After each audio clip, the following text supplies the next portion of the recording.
Welcome to Gaurav ITI classes. नमस्कार दोस्तों, मैं गौरव सर आप सभी का गौरव ITI क्लासेज में स्वागत करता हूं। प्यारे दोस्तों, जैसे कि आप सभी को पता है, ये जो हमारा सीरीज चल रहा है ये है एम्प्लॉयबिलिटी स्किल का, और ये सेकेंड ईयर के लिए चल रहा है। इसमें हम टोटल 418 क्वेश्चन करने वाले हैं, जिसमें से आपको 25 क्वेश्चन एग्जाम में पूछा जाएगा। ठीक है, इससे पहले हम 19 क्लास कर चुके हैं। आज का जो हमारा ये क्लास है ये हमारा 20वां क्लास है। ठीक है, आज ये डे 20 है। इसमें हम 10 क्वेश्चन करने वाले हैं, क्वेश्चन नंबर 155 से 165 तक। ठीक है, अगर आपने इससे पहले वाला वीडियो नहीं देखा है तो प्लेलिस्ट में जा करके सारा का सारा वीडियो देख लीजिए, ताकि आप एग्ज़ाम में एक भी क्वेश्चन गलत करके ना आए, क्योंकि अब एग्ज़ाम काफ़ी नज़दीक आ चुका है। अगर आप तैयार अभी नहीं होते हैं तो फिर आपको बहुत ही मुश्किल का सामना करना पड़ सकता है। ठीक है, क्योंकि अब मात्र एग्ज़ाम आपके पास 10 दिन बचा हुआ है। इस 10 दिन में आपको जो करना है वो कर लीजिए, क्योंकि इन्हीं 10 दिन से आपका पूरा का पूरा रिजल्ट तय होगा कि आप CBT में कितना नंबर ले पाएंगे। और एक बात याद रखिए, सबसे अधिक क्वेश्चन पूछा जाता है एम्प्लॉयबिलिटी स्किल और थ्योरी से।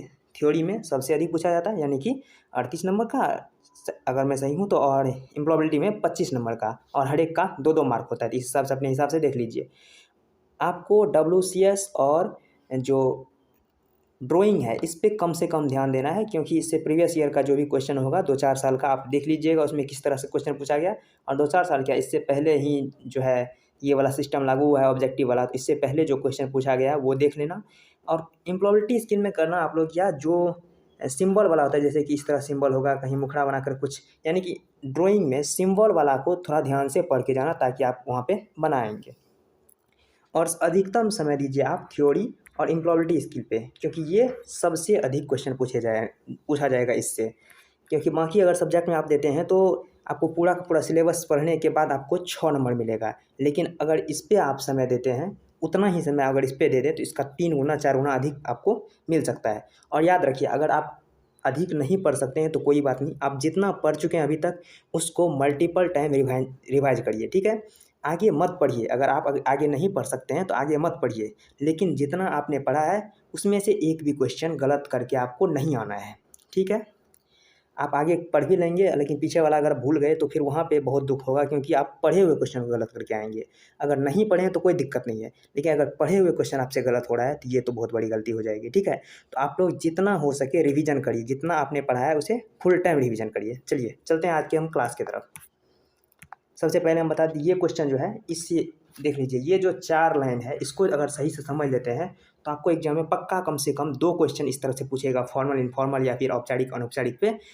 यानी कि 2 क्वेश्चन आपको निश्चित पूछेगा ही पूछेगा, और यहाँ से आप 4 नंबर ले सकते हैं इन सिर्फ और सिर्फ 4 लाइन को ढंग से समझने के लिए। इससे पहले वाला वीडियो में भी हम इसको समझाए थे, अभी भी समझाए। देखिए, ये जो कम्युनिकेशन होता है यानी संचार होता है, संचार क्या है, बातचीत आपस में जो हम लोग करते हैं, वो 4 प्रकार का होता है। एक क्या होता है, एक फॉर्मल कम्युनिकेशन होता है जिसे हम औपचारिक संचार कहते हैं। दूसरा इनफॉर्मल होता है जिसे हम अनौपचारिक कहते हैं।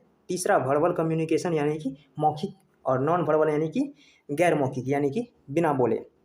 देखिए, फॉर्मल कम्युनिकेशन तो आप आसानी से समझ सकते हैं, यानी कि जो आप अपने स्कूल में, अपने ऑफिस में, अपने बॉस के साथ, अपने टीचर के साथ जो बातचीत करते हैं वो आपका क्या होता है, फॉर्मल कम्युनिकेशन होता है, यानी कि औपचारिक संचार होता है।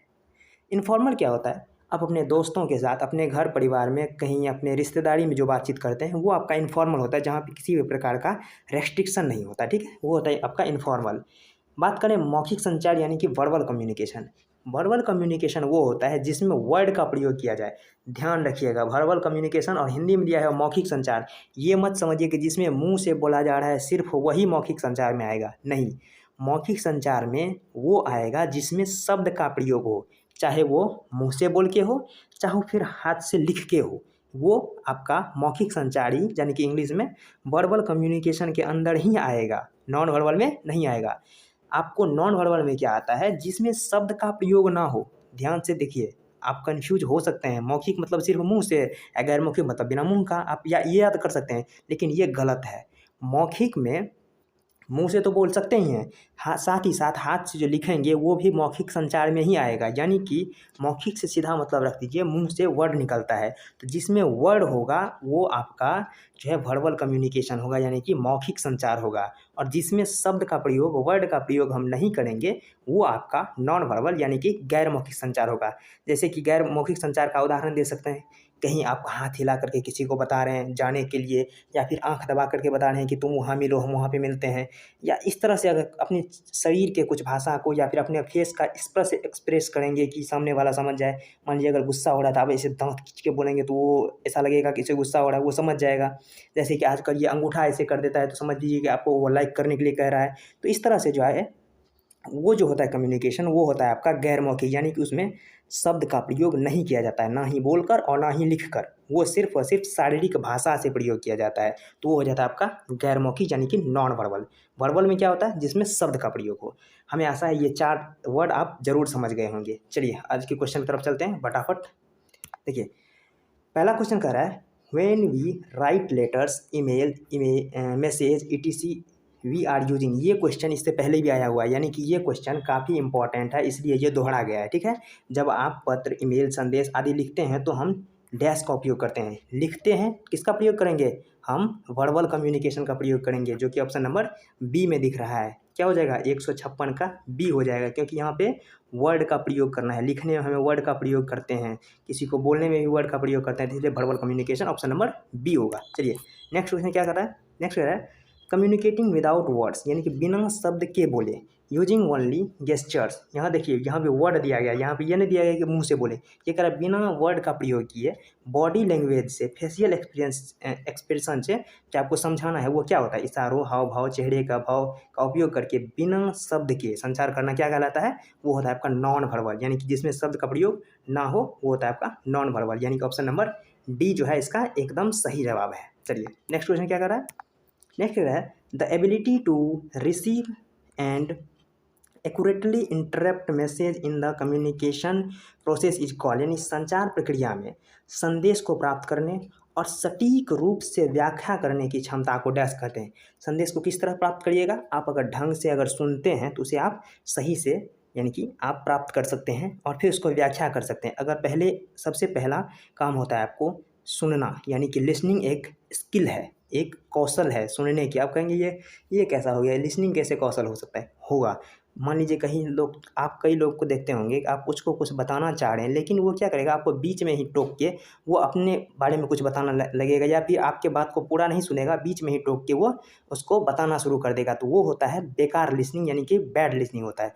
तो जो अच्छा से सुनेगा वही अच्छा से समझ सकता है और वही दूसरे को समझा भी सकता है। तो इसलिए यहाँ पर कह रहा है संचार को प्राप्त करना, सटीक रूप से व्याख्या करने, तो उसके लिए सबसे ज़रूरी है लिसनिंग, जो कि ऑप्शन नंबर ए में दिया गया, ये एकदम सही जवाब है। चलिए नेक्स्ट क्वेश्चन चलते हैं।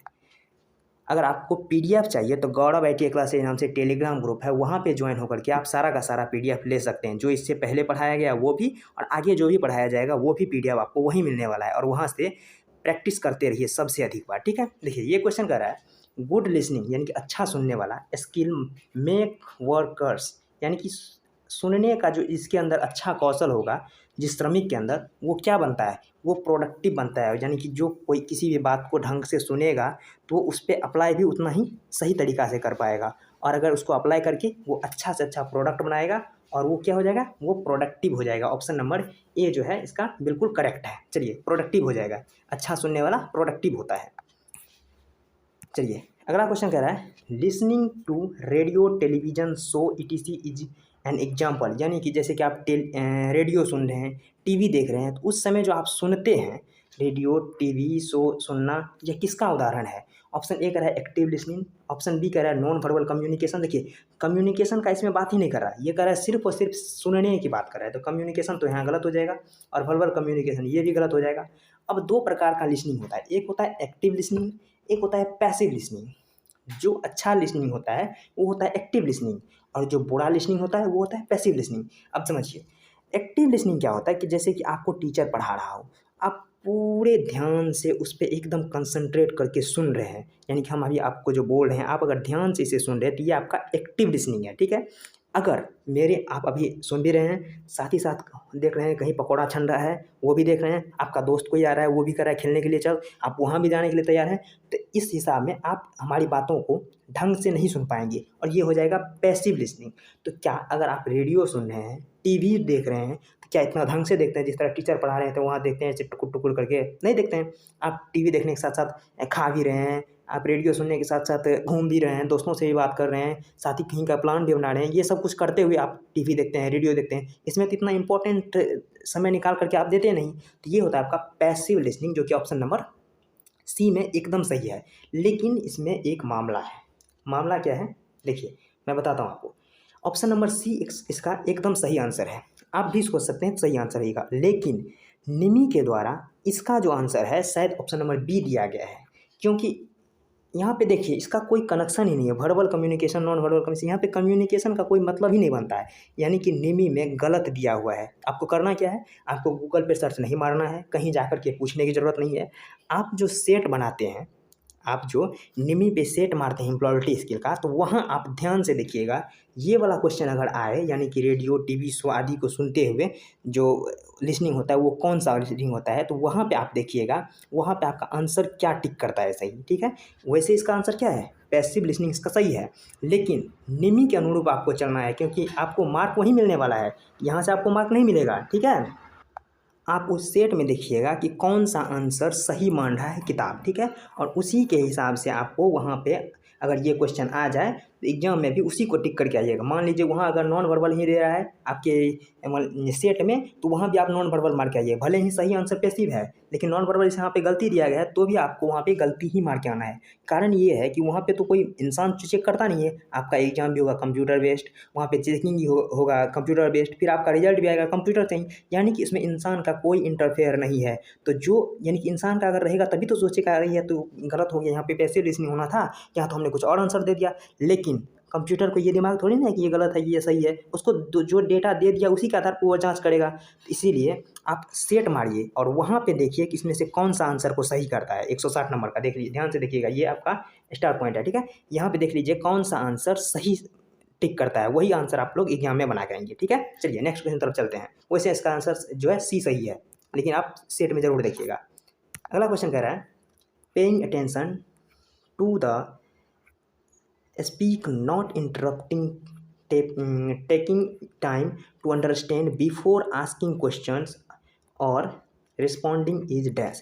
यानी कि वक्ता पर ध्यान देना, बाधित ना करना, यानी कि आप जो कोई बोल रहा है उस पर पूरी तरह से ध्यान देना, उसे बीच में टोकना नहीं। ठीक है, प्रश्न पूछने या उत्तर देने से पहले समझने के लिए समय निकालना, यानी कि कोई उत्तर देने से पहले आप समझेंगे। तो ये क्या होता है? ये होता है एक सक्रिय लिसनिंग, जिनकी ऑप्शन नंबर इसका जो है सी एकदम करेक्ट है। यानी कि आप अगर ध्यान से उसे सुनिएगा तभी उसको बीच में टोकिएगा नहीं, क्योंकि उसके बाद तो आप पहले ही समझ जाएंगे, तो फिर टोकने की जरूरत नहीं पड़ेगी। और फिर समय निकाल करके उसको अगर अपने अंदर थोड़ा सा मतलब उसके बारे में विचार करके फिर आंसर अगर आप देंगे तो वो सही आंसर हो जाएगा। तो इसलिए सक्रिय लिसनिंग आवश्यक है, यानी कि एक्टिव लिसनिंग इसका राइट आंसर हो जाएगा। चलिए नेक्स्ट क्वेश्चन तरफ चलते हैं। हमारा अगला क्वेश्चन कह रहा है, when society decided how we need to behave the forces it on us it is called creating dash. जब समाज यह निर्णय ले कि हमें कैसा व्यवहार करना है और उसे हमारे ऊपर थोप दे, तो उसे अपने ऊपर लागू करना डैश कहलाता है। अगर मान लीजिए कि आपका समाज है, वो आपको कह रहा है कि आपको ये एग्ज़ाम देना है, इसमें पास करना है, चाहे किसी भी तरह से हो, तो आपको बार बार उसी एग्ज़ाम को देना होगा ताकि आप उसमें पास कर जाएं। तो ये क्या है? ये इस तरह का एक रूढ़िवादी है। यहाँ पे दे रहा है, यदि आपके ऊपर समाज किसी भी निर्णय को थोप दे, आपको कहे कि ये तुम्हें ऐसा व्यवहार करना है, तुम्हें ये करना है, वो पहनना है, ये यहाँ जाना है, वहाँ जाना है, यानी कि सब कुछ अगर समाज आपके ऊपर जो डिसाइड करता है वो क्या होता है? ये मुक्त समाज नहीं होता, और न ही समानता होती है, न ही प्रवर्तक होता है। ये होता है आपका जेंडर स्टेरियोटाइप्स, यानी कि लिंग संबंधी रूढ़िवादी होती है। ये आजकल भी अपने गांव में देखते होंगे कि लड़कियों को बाहर जाने से रोका जा रहा है, क्योंकि वहाँ पढ़ने के लिए नहीं जाने दे रहा है। उसे कहते हैं कि अब तुम्हें अधिक पढ़ने की क्या ज़रूरत है, कहीं न कहीं जाकर तो चूल्हा ही फूकेगी, अधिक पढ़ के क्या कर लेगी। तो ये सभी क्या है? लिंग संबंधी रूढ़िवादी। यानी कि बेटे को तो ऐसा नहीं कहता है, लेकिन बेटियाँ को यही कहने के लिए मिल जाता है क्या तुम आगे बढ़ के करोगी क्या। बेटा कहता है ये कमाएगा, ये करेगा, वो करेगा, बाद में बेटा भी उसको बेकार स्थिति में ले आता है। ठीक है, तो ये क्या है? लिंग संबंधी रूढ़िवादी है। लेकिन कहीं ना कहीं ये रूढ़िवादी सही भी है, क्योंकि आजकल जितना छूट मिला है उसका दुरुपयोग जब करने लगे, तो उस समय आपको सोचा होगा, आप समझेंगे कि रूढ़िवादी जो है, रूढ़िवादिता ये सही है, लेकिन हमेशा सही नहीं है। रूढ़िवादिता में भी कहीं कहीं आप आप लड़कियों को अभी नहीं जाने दें बाहर पढ़ने के लिए, कुछ काम करने के लिए, तो क्या ये रूढ़िवादी ये गलत नहीं है? ये तो एकदम गलत है। लेकिन आप साफ उसके ऊपर मतलब कि अपने मनमानी करने लग जाए सभी, जो रूढ़िवादी को हम तोड़ तोड़ देंगे, हम अपने मन में जो आएगा वही करेंगे, तो वहाँ पे रूढ़िवादिता सही भी है। तो ये क्या है? वैसे इसका आंसर क्या है? यह है लिंग संबंधी रूढ़िवादी। आगे देखते हैं। Why do you need to study further? You need to be married soon. This is an example of, यानी कि आपको आगे बढ़ने की क्या आवश्यकता है? तुम्हें शीघ्र ही शादी कर लेना चाहिए। यह किसका उदाहरण है? क्या यह है लड़कियों के लिए लैंगिक रूढ़ियाँ? ये ऑप्शन नंबर ए ही इसका बिल्कुल सही है। क्या लड़की के लिए ये रूढ़िवादी है क्या? तुम्हें जल्दी शादी करनी नहीं चाहिए, पढ़नी नहीं चाहिए, ये लड़कों के लिए है? नहीं है। ना ही ये समानता है और न लड़कियों के लिए उचित सौदा है। ये क्या है? ये लड़कियों के लिए लैंगिक रूढ़िवादी है। इसका आंसर क्या हो जाएगा? ऑप्शन नंबर ए हो जाएगा। चलिए नेक्स्ट क्या कहते हैं? नेक्स्ट है in important document to carry when attending an interview, यानी कि साक्षात्कार में भाग लेने के लिए महत्वपूर्ण दस्तावेज क्या है जो आप लेकर के चलते हैं? इसका राइट आंसर क्या हो जाएगा? रिज्यूम हो जाएगा। जो आप हमेशा लेकर आप इंटरव्यू में जाने के लिए आपको रिज्यूम की सख्त आवश्यकता है। बिना रिज्यूम के आप वहाँ पे नहीं जा सकते। रिज्यूम ही होता है जो आपके पूरे बायोडाटा दिखाता है कि आप कितने पढ़े लिखे हैं, कितना उम्र है, कहाँ से आते हैं, क्या है, सब कुछ आपको रिज्यूम में ही वर्णित होता है, ताकि वहाँ आपको अधिक पूछा ना जाए। सिर्फ रिज्यूम देखकर आपके बायोडाटा का पता लग जाए। इसका right answer option number B हो जाएगा। चलिए ये लास्ट क्वेश्चन है। A dash is a summary of your personal experience skill and education story dash, यानी कि आपके व्यक्तिगत अनुभव, कौशल और शिक्षा के इतिहास का सारांश क्या है? वो आपका रिज्यूम है। यानी कि आपने, देखिए आप क्या कह रहे हैं, पर्सनल एक्सपीरियंस, यानी कि आपने किस किस चीज़ में एक्सपीरियंस है, आपको क्या स्किल है आपके अंदर, कितना पढ़े लिखे हैं, आपकी इतिहास क्या है, आप कहाँ से आए हैं, किसके वंशज हैं, कैसे हैं, क्या है, तो वो सब कुछ आपका जो है रिज्यूम में ही वर्णित होता है। तो इसका right answer option number C हो जाएगा। और ये आज का लास्ट क्वेश्चन था। आप लोग को फिर बता देते हैं, अगर पीडीएफ चाहिए तो गौरव ITI क्लासेस नाम से टेलीग्राम ग्रुप है, वहाँ पे जुड़ करके सारा का सारा पीडीएफ आप ले सकते हैं। और याद रखिए मल्टीपल टाइम रिवीजन करिए। बिना रिवीजन का अगर आप एक भी क्वेश्चन गलत करके आएंगे ना, और पढ़ा हुआ क्वेश्चन अगर गलत करके आएंगे तो रूप पे आके बहुत मतलब अफसोस होगा। इसलिए ना पढ़ें, तो वो गलत हो जाए तो एक बात है, लेकिन अगर पढ़ के गलत हो जाए, मल्टीपल टाइम यानी कि अधिक से अधिक रिवीजन ना किया इसलिए गलत हो जाए, तो ये तो बहुत दुख की बात होती है। इसलिए आप सभी अधिक से अधिक रिवीजन करें, आगे नया कुछ ना पढ़ें, लेकिन जितने पढ़ें आप लोग उसको पूरी तरह से रिवीजन करें, आप बढ़िया से बढ़िया नंबर लेके आएंगे। ठीक है, इसी के साथ हम आपसे विदा लेते हैं। मिलते हैं नेक्स्ट वीडियो में। आप कमेंट में ज़रूर बताइए ताकि ये आपका कैसा लगा क्लास, ताकि हम इससे बेहतर भी और करने की कोशिश भी करेंगे। ठीक है, चलिए नेक्स्ट जो है वो अगले क्लास में हम मिलते हैं आपसे। तब तक के लिए धन्यवाद। जय हिंद, जय भारत।